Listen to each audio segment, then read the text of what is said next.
Okay, we got to try the big patch. First of all, excuse me for the sound of my voice. I've been sick for 3 days straight, but if I waited for my voice to get back to its old lovely self, the patch would probably be live already then. So, here we go. This past Wednesday, we got to try the big patch on the public test server. I don't know if you tried it, but I did. I got there a bit late because I actually managed to break the window on the trunk of our car. Very unfortunate, but that's just what it's like being me. Anyway, the big patch. So let's actually talk about all the stuff now. So let's do it like this. First, the armory, because that's what I think most people are curious about. After that, we'll talk about the maps, then the overload function, and finally the movement speed and health changes. In case you don't know, the armory opens up before every round. In it you can pick equipment, which are passive items that buff you in some way. Then there are consumables that you use by pressing either the 1 or 2 key. So before playing, I was looking forward to the equipment, I was positive towards that, and I was very skeptical about the consumables. After having tried them, I still feel like I really like the equipment. When it comes to the consumables, I think they're a mixed bag. Overall, I think they were much better than I expected them to be. There are still some consumables that I don't like. The rabbit potion, rocket booster, and the hook all share a problem in my opinion. In Battlerite, mobility is really important. Knowing how and when to use your space is key to understanding how to play Battlerite. If you can bait out an enemy's escape before you've used your space, you are at an advantage. All these items give you extra mobility. Having a rook rocket boost in to then be able to follow with his space after you've used yours feels like a cheap engage to me. If I see a melee with one of these items, I feel like I just have to take one myself to simply not be at the disadvantage of having less mobility than them.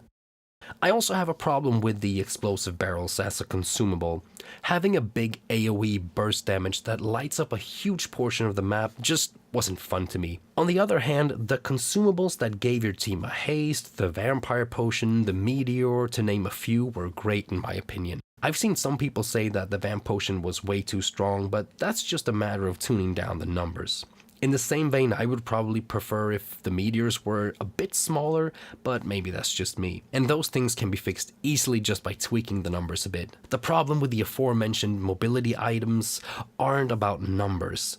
Just the fact that they are mobility items is a bad idea in my opinion, and I would rather see them removed in favor of more consumables like the other ones. But overall, I'm much less skeptical about consumables now after having tested them. So let's get on to the maps. I didn't actually play the test long enough to really notice if there had been general updates to the design of the maps. The things that I did notice, however, were the explosive barrels and the jump pads. And here I have to say I like the barrels. They're there, we all see them and can position around them. It added a reason to keep track of the map and how you and your enemies positioned. I like that. The jump pads were also mixed for me. I like the flying part a lot. I love the idea of giving players a chance to reposition quickly with the help of a jump pad. If I get singled out, I can take a jump pad. If I'm a melee, I can be a bit extra aggressive if I time it with a jump pad being up. You might think that this is similar to having a mobility consumable, something that I just said was bad, but I feel like instead of just having an item with a couple of charges that give you a free mobility, which is usually so important in Battlerite and something you want to hold on to as much as possible, this is another thing. This is about map awareness. If you have good map awareness, you can use that jump pad and gain an advantage over that. It feels more skill-based than just giving someone a rocket booster that isn't actually that hard to get value out of. The thing I didn't enjoy, however, was the incap part of the jump pads. Just like in Royale, if you land on an enemy, you incap them. This is a bit too much for me. Like I said a bunch of times now, in this game, holding on to your mobility abilities are really important. You want to hold on to them until you really need them. Even if you don't hit people with a jump pad incap, it's a way too easy method to force out enemy spaces in my opinion. I think the jump pads would be really great if they only served as a positional tool. Okay, let's talk about the overload function now. At first, I thought it was a bit too much to give players 1 every time a teammate dies. I thought that it should just be something that you get when you're the last player on your team. But after having played for a while, I actually changed my mind. Honestly, this thing isn't as broken as some people thought it might be. In my opinion, the biggest benefit that I felt was the heal. Personally, I didn't see a single player win thanks to the overload potion. I'm sure some people did, but I didn't see it, so I have to say it feels just fine to me. Lastly, but not leastly, the movement and HP changes. I really like this change. I shouldn't, because they'll throw me down from plat to silver now that I can't aim anymore, but this was just a very welcome change in my opinion. The game feels different to play and in a fun way. It made me feel like I needed to really be on my toes at all times. I missed a lot and managed to get into weird positions just because I was focusing so much on aiming rather than how I positioned. So I'm just talking about how much I sucked due to this change, but in fact, that's kinda why I like it. This is a skill-based competitive game, and in my opinion, I think this really raises the skill ceiling. I feel like one thing high-level players have criticized Battlerite for is that, yeah, this game can be hard to learn, but it's actually quite easy to master. We all know that new players can have a hard time getting into Battlerite, but I feel like high-level players felt like when you've reached a certain level, there's not much you can do to get better and better and better and better.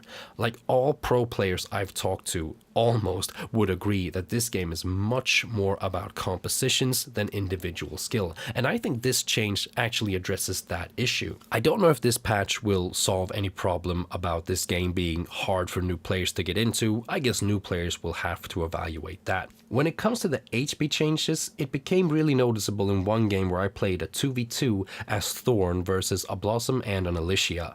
The raised movement speed of my enemies and the lower HP on me made it feel very hard for me to get close without losing way too much max HP. This might be one of them 2v2 problems though, where it's so easy to get out-comped, but I would keep an eye out for ranged characters getting an edge over melees from this change. Also, the enlarged radius of AoE abilities might have been a bit too much. I agree that they need to be bigger considering everyone's moving faster, but maybe they were a bit too big now. That's one thing we'll have to look for as well when the patch is actually live and we get to try it out more. One thing that should be said about all this is that this is all subject to change, and my opinions are all subject to change. I've only played for about an hour, and I know that SLS are going to try and take a more hands-on approach when it comes to patching, releasing hotfixes, taking away stuff that's bad for the game, adding stuff that's needed. They've actually already announced some changes that will be made in the first patch after the big patch comes out. So I think we should not be worried if there are some things that we really don't like, or if there are some things that are actually straight up bad for the game. SLS are not going to release one big patch and then just take a hands-off approach. It seems like they're much more willing to continuously update and patch and hotfix the game now than they've been before. So this video got quite long since there are a lot of things to talk about here, so my closing statement will be short and sweet. Yes, there are still certain specific things that I don't like, but they're even fewer than I thought they'd be before I tried it, and even then they weren't that many. So yeah, I think this is a great patch. I hope you're as excited as I am to play Battlerite 2.0 next week. My name is John Phoelix, and if you've enjoyed this video, do drop a sub on your way out. Also, join my Discord server to get info on when my videos drop, when I go live on Twitch, and just talk to me and the fine people who are already there. Thank you guys for watching.